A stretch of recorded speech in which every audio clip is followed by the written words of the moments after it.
అండి. ఇవాళైతే మనం రాగి సంకటి అయితే ప్రిపేర్ చేసుకుందాం వచ్చేయండి. ఇలా రాగి ముద్దలో చికెన్ గ్రేవీ కానీ మటన్ గ్రేవీ కానీ వేసుకొని తింటే ఎంతో బాగుంటుంది. ఇది హెల్త్కి కూడా చాలా మంచిది.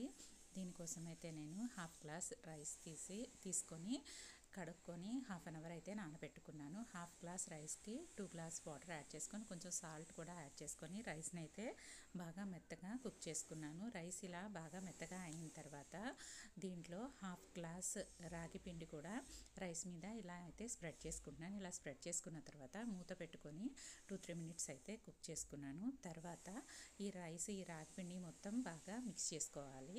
ఇలా బాగా మిక్స్ చేసుకున్న తర్వాత మనకి రాగి సంగటి అయితే రెడీ అయిపోతుంది.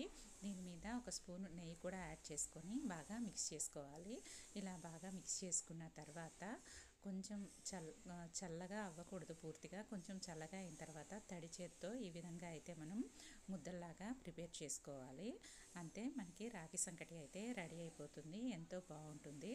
మీకు ఈ వీడియో నచ్చితే ప్లీజ్ సబ్స్క్రైబ్.